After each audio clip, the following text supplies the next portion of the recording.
Welcome to Conversations Live. For more than a decade, we've brought you the best in books, entertainment, celebrity interviews, and current events. When the movers and shakers of the world have something to say to you, they say it to us first. Now celebrating 17 years of broadcasting success, here's your host, Cyrus Webb. And welcome back, everyone, to Conversations Live. I'm your host, Cyrus Webb. Glad you all could join us once again, both for our radio audience and those tuning in online through our various affiliates. We're glad you all could be with us as well. Our next guest has written a book that I really found quite powerful. It not only has a bit of history, but also, I think, a lot of self-reflection and empowerment that everyone can be able to get something from. We're excited to welcome Cornelius J. Maxwell to our program. He's the author of the book, Unapologetically, I Am a Man. I'm going to talk to him not only about the book, but also about the subtitle of the book, From Slavery to Independence, poems reflecting the transition from the past to the prosperous future. It's a mindset, and what he hopes you as readers are able to take away from it. And if you guys have not gotten your copy of the book, we will let you guys know how you can be able to do that. But Cornelius, hello to you, and welcome to the program, man. How you doing, Cyrus? And how you doing today, Cyrus? Hey, doing really well, man. Excited to be able to speak with you. First of all, again, congratulations to you on the book, Unapologetically, I Am a Man. Again, there's so much in this book. We're going to get into that. I should also mention to our audience, it is an Amazon.com bestseller already. What has it been like for you, Cornelius, to be able to see the response to the book? It's been exciting. Well, first and foremost, let me say that, thank you for having me on your show. I truly appreciate you and your audience for investing your time to hear what I have to say and hear about Unapologetically, I Am a Man. The success that I've been getting from it, already been ranked in Amazon's top 104 categories, has been amazing. It's just one of those things that this is my first book I've ever written. So it was one of those things that I said, I prayed about it and I said, I'm going to go for it. And I went for it, and people are responding to it great. So it's just been something that has been humbling and empowering. Right. Well, like I said, there's a lot of different messages in this book, Cornelius, but they all, I think, give us something to think about. The thing that really struck me, though, is the reflection aspect, because you're able to kind of look backwards, at where, we as a people have come from, but also the country has come from, but also looking at us today. What has that reflection been like for you? How has that encouraged you to kind of look at, even though we're not perfect here, but look at what has been achieved, but also the work yet to do? It's something that I've been inspired pretty much my entire life. And the thing about it is the fact that even the concept of the book, Unapologetically, I Am a Man, was inspired by Dr. Martin Luther King Jr., his last protest, I Am a Man. And the history behind that was, it was just like, I think he was 39 years old when he was assassinated, when he gave his last protest. And 4 days after I turned 39 is when I actually released this book, being inspired by it. And I also released it according to Juneteenth because I wanted to plant the seeds that eliminates America's slave history or slave thinking and also provide us into a prosperous future. And I think that is very important, especially moving on into the future for our next generation and the generation following them as well. So I have to ask you this question, Cornelius, because unfortunately not everyone has a positive support system or people that encourage him. I was privileged to be able to have that. I think you were able to have that. And, I think it definitely helps to have it. Do you think that kind of helped you to realize what you could achieve? Because there are so many people, as you know, Cornelius, that are told what they can't do, right? I mean, do you think being able to have that positive force there behind you kind of encourage you as to what you could do in life?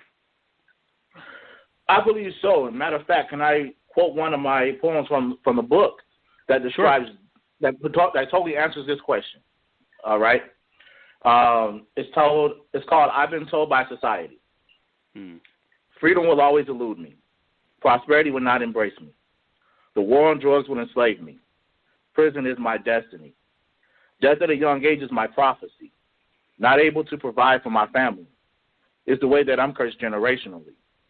To be a pillar in society is not even a possibility. These quotes my whole life I've been told continuously, but I can't understand what I've been told conceptually. God's favor is blessing me eternally. Can't measure my growth infinitely to defy the odds stacked against me perpetually. That is, I've been told by society in the book Unapologetically, I Am a Man. And my thoughts on that poem was just that. This is what society told me. Right. My whole life, people told me you'll never be successful. You'll die young. You'll never be able to provide for your family. You'll never be a pillar in society. You'll always be a failure. This is what I've been told. But the fact that I've always had a strong support system, especially being that my father is a minister and my mother is a missionary, an evangelist, and so they always told me to trust in God. And so in doing so, by leaning on my faith and what I've been taught, it's like I can't understand that the concept of what I've been told by society. It doesn't make sense to me, because right. I've been told that I am more than a conqueror and I can conquer all things. So that doesn't make sense to me. And so with that, I said, no matter what society places in front of me, I can overcome that. And I share that message that other people can overcome that as well. And it's important to surround yourself with people who have that mentality that are positive. Iron sharpens iron. And so an individual, they have intelligent friends around them. So your friends should be as well. So with that, it's just one of those things that if you want to be successful, you have to surround yourself with people who are also successful and things of that nature. So, yeah. I totally agree with that, and I should let our audience know that poem's on page 28 for those who have the print edition of the book. And it's so funny that you read that because that's one of the things that prompted me to ask you that question. Because I think it's interesting, though, Cornelius. Let's stay with that for a second because the poem is called I've Been Told by Society. Unfortunately, sometimes even people who look like us, I know I've experienced it, have told me what is not possible. Do you think, just being able to let people know that regardless of where it comes from, to be able to believe in themselves even if others don't? It does, and that comes from who you surround yourself with, right? Because society will tell you, especially when you look in the media and when you talk to even just people just around the way, they will tell you, you can't do that. You can never do that. And it, even to the point to where, even growing up as a child, I've had, coaches tell me, I hate you because you're not the typical black person. You don't come from a broken home. And so, and they're like, you're making straight A's, and you're a star athlete. And the point that the dude said that he hated me to the point to where he wished I was dead, and he actually plotted my murder while I was 7, maybe 8 years old. And so it would just so happen that he actually would have done it, but it was like my mother would pray and say, go walk this way home. And I would walk that way home. And that's what actually saved my life. And so, and I learned that at a very young age that society places these birthrights, right? Because it's you can have a birthright that helps you succeed that is generationally through your family, or you can have one that is cursed that will tear you down. So you have the right at this very moment to determine which direction or which path do you want to travel and be that example for generations to come. I think that's a great reminder, again, for all of us. And I think, too, I'm glad you mentioned your mother because that goes to another poem in the book, Cornelius, found on pages 46 and 47. I instantly know this one's for me. Talk to us about that poem because I think, for people who look for their support system, right, or look at people who have inspired them, what was it like for you to kind of reflect on your own upbringing and to think about a poem like that?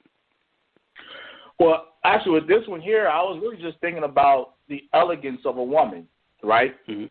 And how I believe that a confidence of a woman and how elegance is attractive. And so the way she carries herself is attractive and how not only is it attractive, but it's an example setting for those who are coming beneath her and those who are generations for children to watch, and that's the thing I was saying. When I got to the point where I was saying that, let me get to a certain point where I was saying how I was raised the son of a preacher, and I'm an elegant speaker who lives anointed divine purpose into destiny far greater than one's eternal legacy. You see, a woman who understands that, who lives in a certain elegance and has a certain way about herself, she understands that. That's why I also mentioned that her elegance encapsulates an audience in every room, for she is wise, she is confident. And so that's the example I was getting to. Instead of having to be one who's always staring at the world angry, you can carry yourself with elegance and be respected and carry yourself that way. Right. I'm glad you pinpointed that part, because that's exactly what I wanted to talk to you about with that question.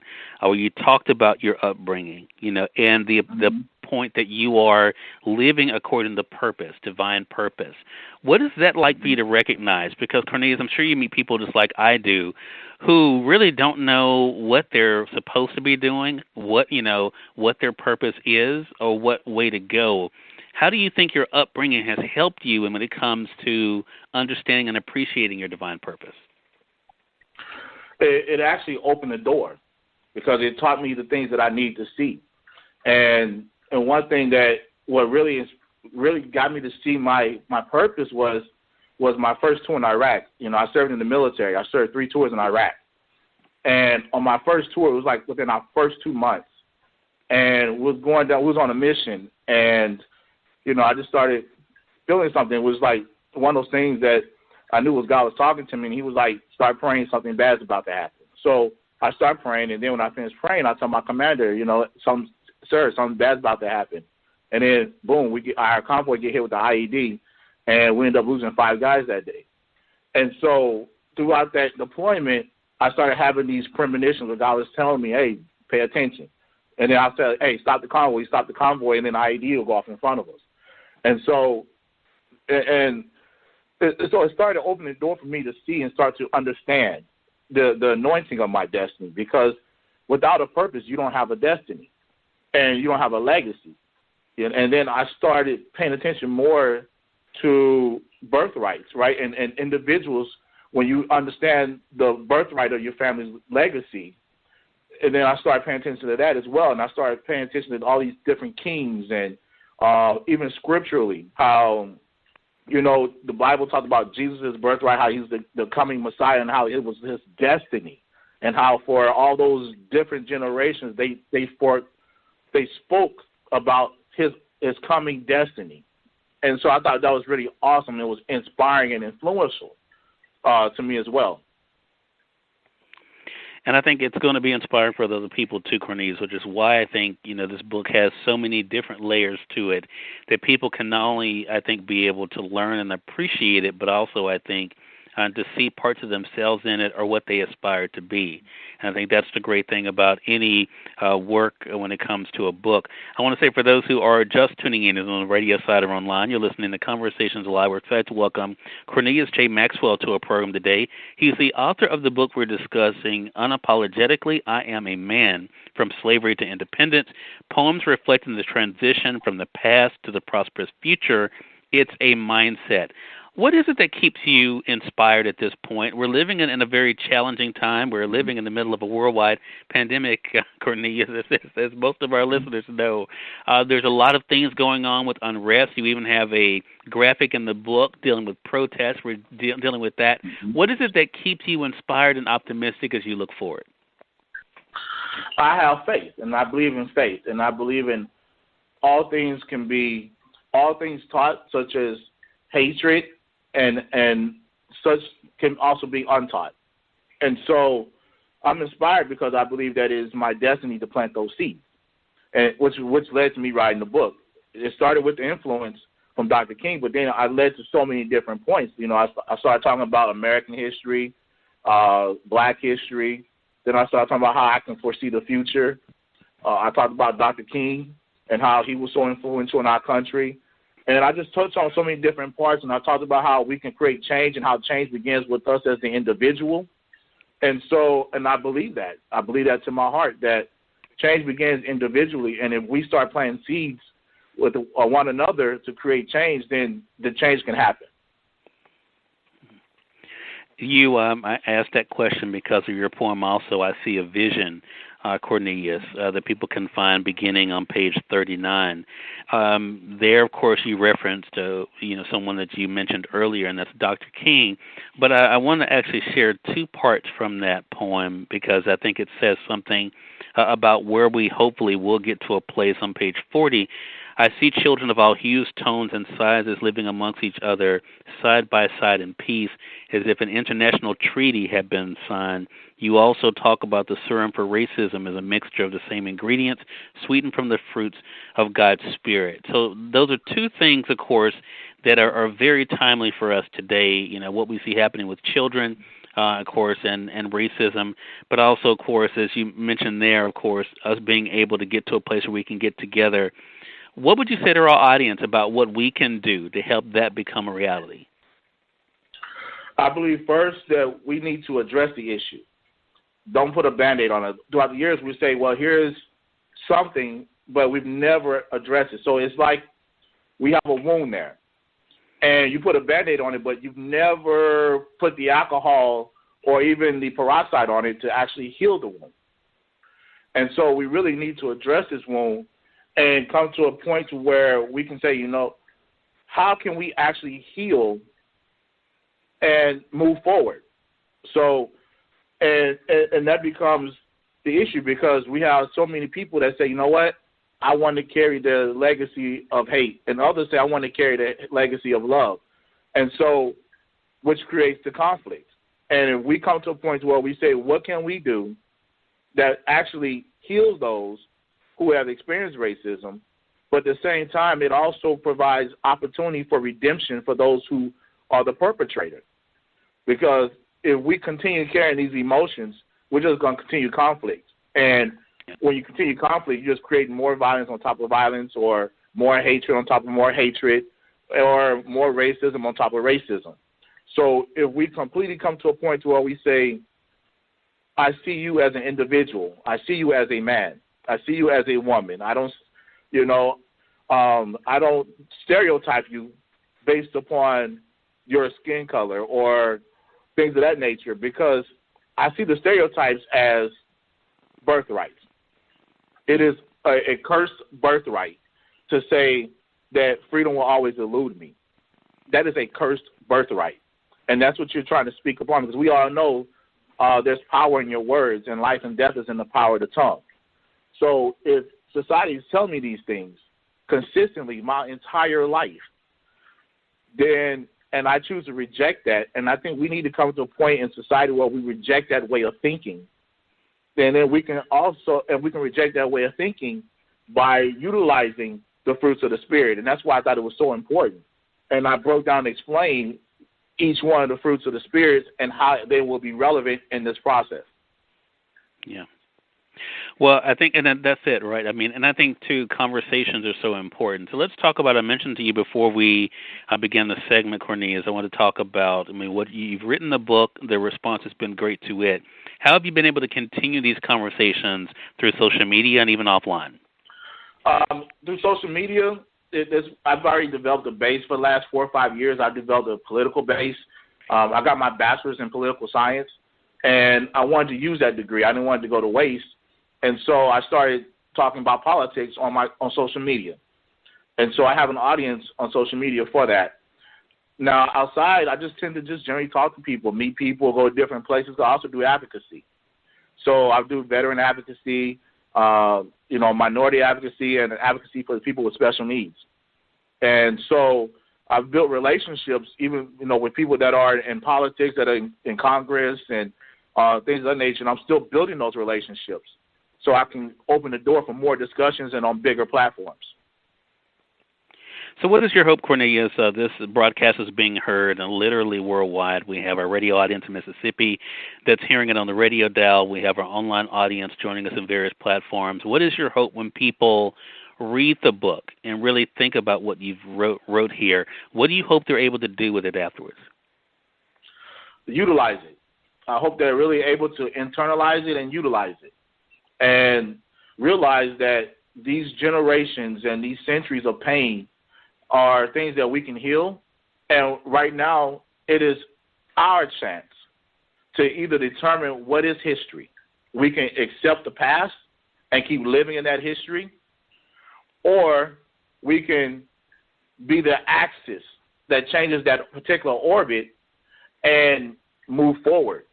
And I believe that we can do that. And that's what really inspired me to write this book, because I deep down inside really believe that we can do that. And if we do that, think about it as America being one of the only countries that ever exist that's really a superpower without a slave system. Like the ancient Romans, they mastered the slave system. And every other historical country that has been a superpower all have had a slave system, and they all fail because there's always going to be a revolt when you don't treat people fairly. Mm-hmm. And I would hate to see that happen to America because America has the foundation to do so. You know, all men are created equal. This is in our writing, in the doctrine of our country. All men have inherent, inalienable human rights to life, liberty, and the pursuit of happiness. So if we actually abide by these words and eliminate a slave class, America could truly be the country that these words were intended to be or should be, and we can be the first superpower that creates opportunities for everyone to pursue life, liberty, and pursuit of happiness without being a slave class. Well, I tell you, it's a powerful thing for us to think about, and I think the big thing here, Cornelius, that I want our audience to take away that I know I did when I read the book is that we have a role to play. I mean, so many people are just sitting on the sidelines and waiting on other people, but this book really does personalize this, and I think if we are able to take it personally, then we can be able to see our role in it and then be able to see how we can be able to benefit from it. Again, everyone, Cornelius J. Maxwell has been our guest. Great conversation with you, man. Again, the book is Unapologetically, I Am a Man. It's available through our friends at Amazon.com. You guys can get it there, From Slavery to Independence. Poems reflecting the transition from the past into the prosperous future. It's a mindset. Again, it's an Amazon bestseller. You guys can go ahead and get your copy of it. For our online audience, you guys will find it. For our radio audience, you'll find the link actually with this podcast. You guys can just be able to click on it from there to be able to get your copy. Cornelius, man, how can our audience stay connected with you and kind of continue the conversation with you? Excellent. Yes, they can stay in touch with me through my website, mr-maxwell.com. They can also reach me as Cornelius J. Maxwell on Facebook, Instagram, and Twitter as well.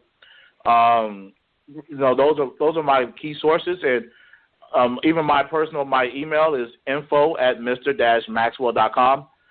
Reach out to me. I also would love to share, this book and be at events and where I can share the words of this book and encourage and motivate more people to be inspired to change and create change and create America to be the country that it can be and was designed to be.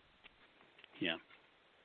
Well, I tell you, that is the big thing here. Man, congratulations to you again. Really appreciate the time and looking forward to our next chat together. Yes, sir, and I appreciate it as well. And I thank you, like I said, for investing your time to talk about Unapologetically, I'm a Man with your audience, and I appreciate your audience and everyone that's listening, and I hope they get something from these words and from the book as well. I'm sure they will, man, and looking forward to, again, having you back. And we thank your audience for tuning in to another great segment of Conversations Live. Until next time, I'm your host, Cyrus Webb, saying, as always, enjoy your day, enjoy your life, enjoy your world. Thank you all for choosing Conversations Live today. Let's make it amazing. Take care.